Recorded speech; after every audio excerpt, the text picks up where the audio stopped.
Donc, bon, je suis Michèle de Messine, je suis sénatrice honoraire du Nord et je me suis occupée du dossier de l'amiante entre 2003 et 2017. À la fin de mon mandat, ça a été un des dossiers les plus importants de mes mandats. Tout d'abord, j'ai été invitée à y participer par les organisateurs, justement, puisque ce colloque avait lieu au Sénat. Et la référence de départ de ce colloque était ce fameux rapport de 2005 de la mission d'information sur l'amiante auquel j'ai participé. Je suis même, avec mon groupe, à l'origine de la demande auprès de la conférence des présidents.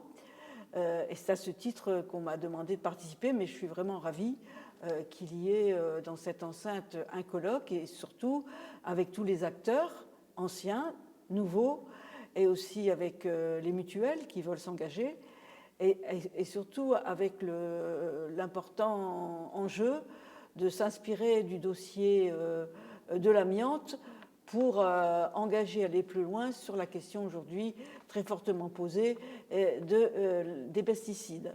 Donc c'est compte tenu de ces enjeux que j'ai été quand même, j'ai répondu très positivement comme un moyen à la fois de relancer le dossier de l'amiante et aussi d'enclencher mieux celui des pesticides, qui est un dossier majeur aujourd'hui aussi du point de vue des questions de santé et de biodiversité, de transition écologique. Eh bien, écoutez, les grands enjeux pour l'amiante sont les mêmes, puisque les questions de l'amiante est loin d'être réglées. Elles continuent avec d'autres populations aujourd'hui à faire ses ravages, puisque si dans les premières années, ça a été beaucoup les salariés des entreprises industrielles qui avaient été exposés très fortement, qui étaient devenus des victimes. Aujourd'hui, on attaque d'autres victimes de l'amiante, que sont ceux qui ont été contaminés dans d'autres lieux, que sont les écoles ou d'autres lieux moins identifiés. Et donc, les problèmes continuent à se poser. Il y a même des reculs, on l'a entendu aujourd'hui, sur les dispositifs qui avaient été mis en place grâce à la mobilisation des victimes de l'amiante. Donc ce dossier-là n'est pas fini, il a besoin d'être relancé, qu'il y a un intérêt politique et de mobilisation nouveau. Et ensuite, je pense que la question des pesticides, elle est sur la table aujourd'hui. Elle fait l'objet d'importants débats dans notre pays. On vient de le voir avec la crise des agriculteurs.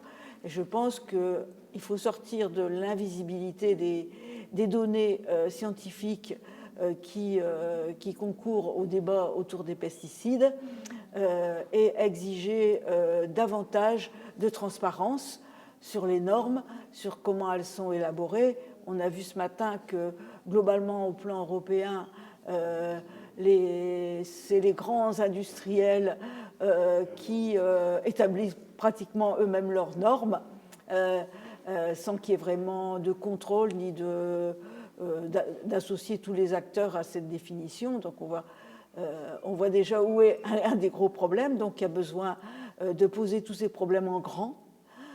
C'est des choses qu'on a vécues aussi avec l'amiante en grand et avec quand même beaucoup plus d'informations claires qu'on pourrait livrer à l'opinion publique, qui pourrait se faire vraiment une réelle idée des méfaits des pesticides aujourd'hui au regard de ce qu'on a vécu avec l'amiante et dont on a vu qu'il y avait tout un processus de doute ou de contrôle, d'utilisation contrôlée qui ont démontré leur inefficacité et auxquels on est soumis aujourd'hui avec les pesticides. Donc c'est un beau combat qu'on peut mener ensemble. Et surtout, ce que j'y trouve intéressant, c'est d'associer tous les acteurs, que ce soit les victimes, les associations de victimes, tous ceux qui travaillent sur les dossiers de justice, parce qu'il y en a de nombreux dans les deux domaines, les chercheurs, pourquoi pas, mais aussi, ce que je trouve intéressant et de nouveau dans ce colloque, c'est l'engagement des mutuelles.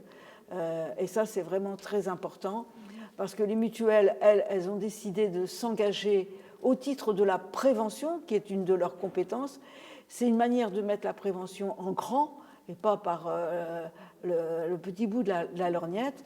Et puis les mutuelles, elles ont des pouvoirs, elles ont des compétences, elles ont des moyens et elles ont un projet politique en matière de prévention et de soins. Et je pense que cet apport, il peut donner plus d'allant aux enjeux auxquels on est confronté.